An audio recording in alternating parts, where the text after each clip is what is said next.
John Schneider's going to win. Okay, let's just.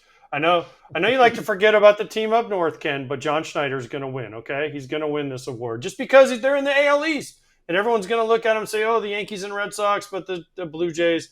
But hey, that's fine. I get it. You forget about him sometimes. It's fine. Oh yeah, I got you. I got you. Sure, now, AJ. Whatever you say, brother. That's fine. What is that? Pen drop. Pen. Oh, is that like a small pen? Pen drop. Or is and that AJ, official? Hold on. Before you even talk, I brought this up to you yesterday. You didn't even remember it. I had mentioned at the time Steven Vogt could be manager of the year because the Guardians were on this incredible run, and you had to run your mouth, and that's what happens, man. You were wrong. Ken, you know what? You know what I didn't know at the time is that you were like Jerry Reinsdorf and Tony La Russa trying to get certain people into the Hall of Fame. You were on this committee that voted for AL Manager of the Year. You didn't give me all the information, Ken. I didn't know behind the scenes you were reaching out to all these people. I won't vote for NL Cy Young. That's today. That's my only vote this year. Null and void, Ken. Null and void. Okay. Right. You can okay, go to the Ken. BBWA I website. apologize. Kyle, I'm sorry you're in the middle of this. You can go to the BBWA website and see who voted for each award. You will not see Ken Rosenthal's name on AL Manager, AJ. Now, you got to click on something. Sorry, you got to Ken. read something to figure this out. Here you go, Ken. You ready? I'm sorry, Ken. You were right. I'm happy for Steven Vogt. But Say it again. I still think that Ken had some behind the scenes back dealing that I don't know about. So because he was way too confident about this one, which is weird. Well, I know how voters vote. Yes, I understand over the years how guys think and women think when they're voting. Yeah, true. Okay. Congratulations to Steven Vogt and Pat Murphy, obviously. All right. AJ, I have to side with Ken on this, having been an awards voter a few times as well. It's a lot less conspiratorial than some people think out there. It's not quite what people seem to think. But with that, Ken, obviously, first of all, thank you so much for joining us here on the Inside Scoop. You've written a lot recently. I want to jump in with an article you wrote with Evan Drellich yesterday about Major League Baseball and representatives from the Major League Baseball Players Association met for a preliminary meeting on labor with the expiration of the CBA just a little more than a year away. This is obviously a very, very big topic in the game. Executives, agents, everyone's talking about it. What can you tell us about this meeting and what came out of it?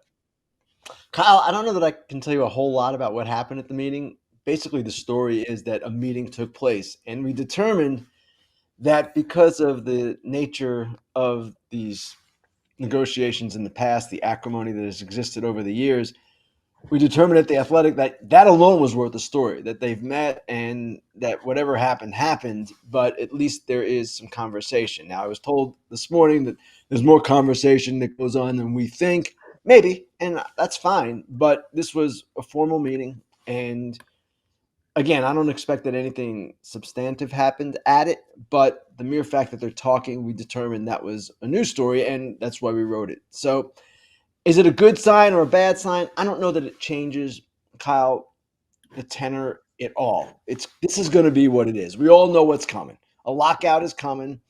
A dispute is coming, but it would behoove both sides to meet often now and try to get this thing done maybe before even the lockout date, December 1st, 2026. That's the expiration of the CBA. Long time ago, back in 2006, I remember during the World Series, the agreement was expiring in December and they reached agreement during the World Series. I don't expect that to happen this time, but it's not impossible. It's happened before. Ken. Come on, Ken. You know they're going to drag this out. They're not going to get it done. They're going to drag it out because guess what they get paid for? Dragging it out. Why haven't they been meeting the whole time? I don't understand. I just don't understand why we just can't meet the whole time and go from there. But what I really don't understand is why were you not in on this meeting, Ken? You could have just squeezed through the keyhole and sat in there and listened and then given us the inside scoop. AJ, that's a great point. And I wish I had been at this meeting and many others over the years. There was one time in my career where the Orioles were being sold in a bankruptcy auction. This was in 1993. And it was taking place in a courthouse in Manhattan. And I did sneak into a meeting because there were all these people in suits, and I was actually in a suit too. And no one knew who was which group. So I snuck into this meeting, and I was successful, and I found out some stuff. But in the past 32 years, I really haven't done that again. Hasn't worked out for me. Are there, because of the contentious negotiations and like kind of some misdealings accused from both sides. Is there any chance that some of these meetings have to be held with an arbitrator in it, or because these are preliminary meetings, they don't have to have any kind of fair, I'm not even sure what the legal term is, like fair negotiating tactics in these meetings? Because last CBA, they came to the meeting and they said, hey, here's our offer. And then part of fair negotiating, you're supposed to make a counteroffer, and there was never counteroffers. So is there anything like that has to happen this time? No. And what you're referring to, I think, Eric, is a charge of unfair labor practices that might result from contentious negotiation. That ultimately could be part of the outcome here. I don't necessarily expect it, but you don't have an arbitrator sitting there even in these kinds of meetings, and you don't have one sitting there at the end. It's not how this works. They just meet, they negotiate, they go back, talk to their own people on both sides, and try to figure out solutions, and that's generally how these things work. Ken, in terms of on the field, the Texas Rangers are one of the more interesting teams this offseason. Of course, we saw them win their first World Series in franchise history in 2023. 2024, things didn't go the way they'd hoped. They finished under 500. Last year, 81-81, right at 500. Bruce Bochy stepped away. Skip Schumacher is now their new manager. This is just an interesting team to kind of figure out what direction they're going in. What are you hearing? What are you seeing? And what do you expect from the Texas Rangers here moving into 2026? First of all, Kyle, I agree with you. They are quite an interesting team. And first off, they've got to figure out where the payroll is. And they're like a number of clubs right now that don't have a clear direction yet. Perhaps the results of the luxury tax payrolls will influence them one way or the other. It seems we're under based on what was out there publicly, but they want to know for sure they were under rather than perhaps being over and getting penalized again as a third-time offender. So that's one thing that's going on. But they are in a position where they're going to reduce payroll, and that's not really a secret. The question is, how do you do it? And you've got two guys they can non-tender. I don't expect they'll non-tender both, but it could be certainly one of them, Adolis Garcia and Jonah Heim. Garcia is making more money than Heim. And by non-tendering one or long shot both, you would save some money, and then you could go forward with what you want to do in the offseason. But I don't expect them to be as aggressive in the offseason as they've maybe been in the past couple of years. And what would really be interesting would be if they could move one of their bigger contracts. Now, I don't see that happening. Marcus Semien would probably be the only one, and he's in decline, and he's owed a lot of money still. But the question, I think, is how far will they go to free up money so they can do other things, knowing that their payroll is going to go down? And they're an interesting case study for other reasons as well, Kyle. Here's a team that were kind of the anti-Blue Jays last year. The Blue Jays, I was critical of in the past for not getting the most out of their talent. The Rangers have kind of been that way offensively for a couple of years now. They're better on paper than they play on the field. And it's going to be really interesting to see how that dynamic might change with Schumacher now taking over. They also need to address their pitching, and they've got some other things that they're going to have to do as well. But it is one of those teams that, yeah, you're going to be watching closely this offseason because they can go in a couple of different directions. This episode of FT is brought to you by Square. Your favorite neighborhood spots run on Square. Give me an example in Pennsylvania, Kratz. Right down the street from my house, the Tap House. Not only is it an awesome place to hang out, get your beers, get your drinks, whatever it is, but you know what?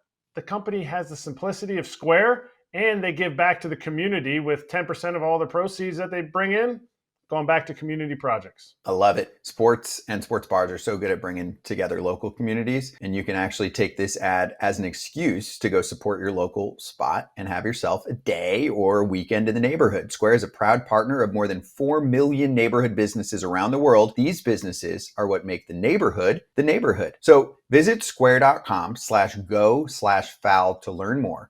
But before you do, go support your favorite neighborhood spot. You'll be happy you did. Square. See you in the neighborhood. Again, that's square.com/go/foul to learn more. What do you think?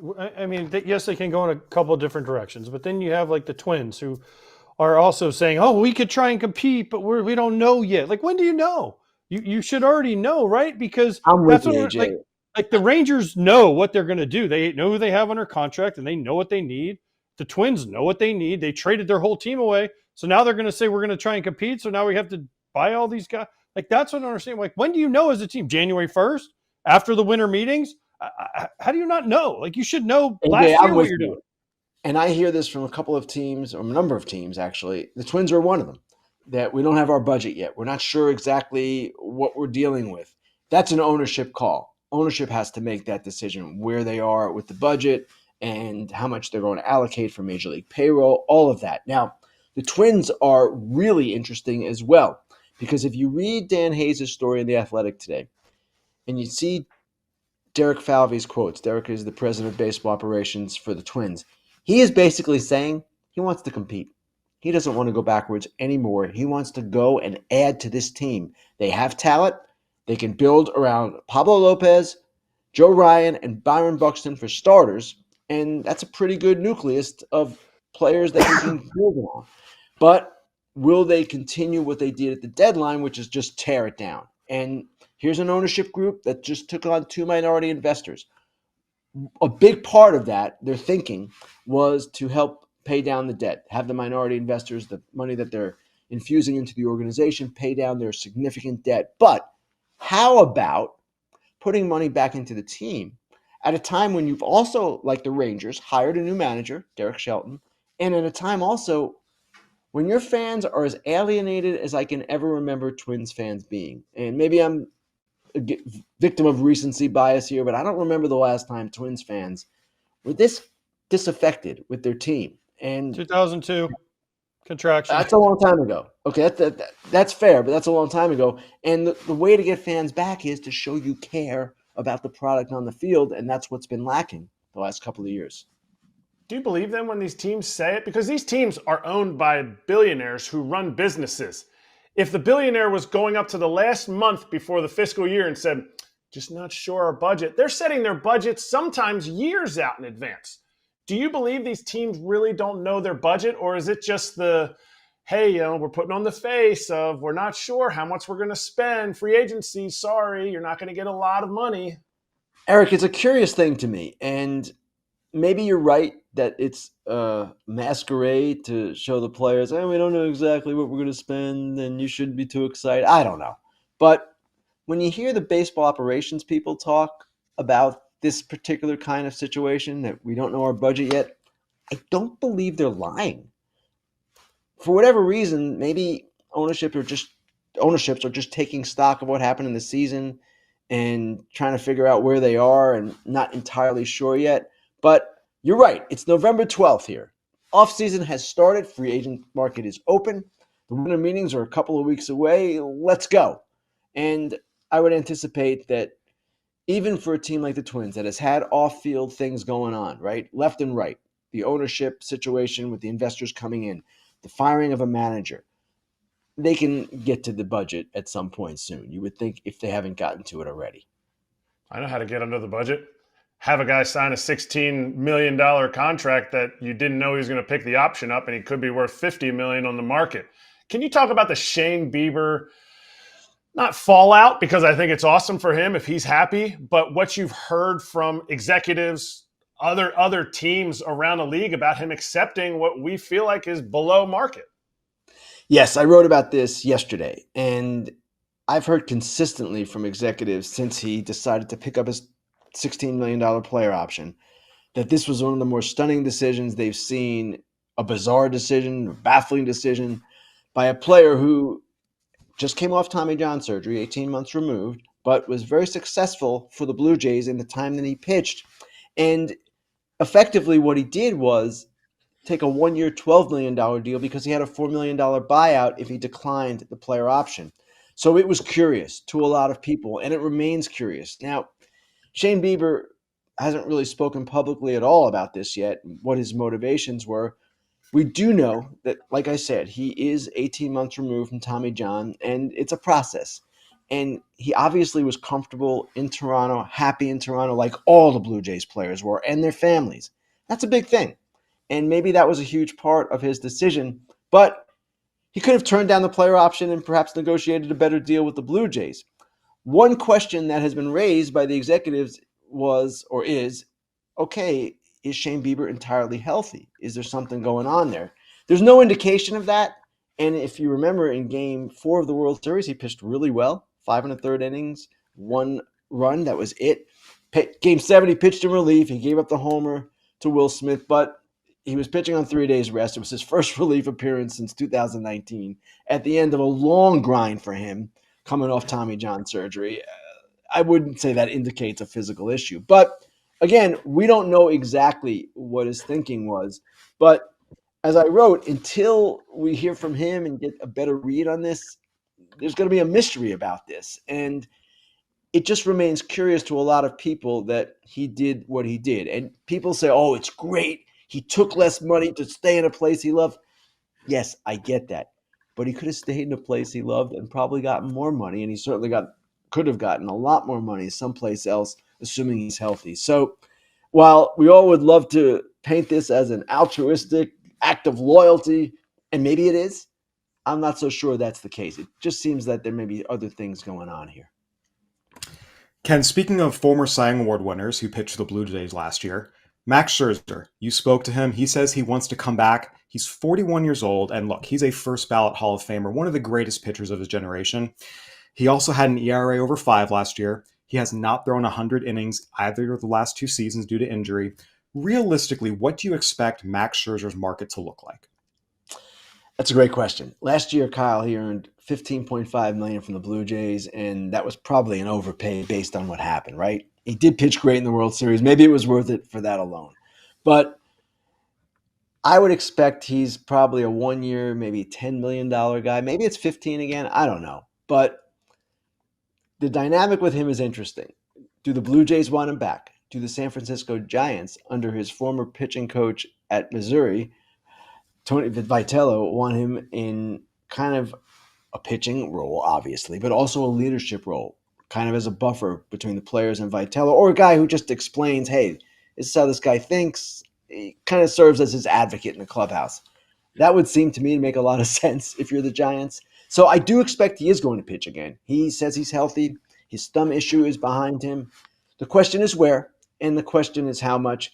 He certainly has made a ton of money in his career. He does not need to hold out for X dollars. But at the same time, it's a respect question, and he's not going to want to play for a minor league deal either. So we'll see how it plays out, but I am pretty certain that Max Scherzer is going to be in a major league camp in spring training and getting ready for his age 41 season.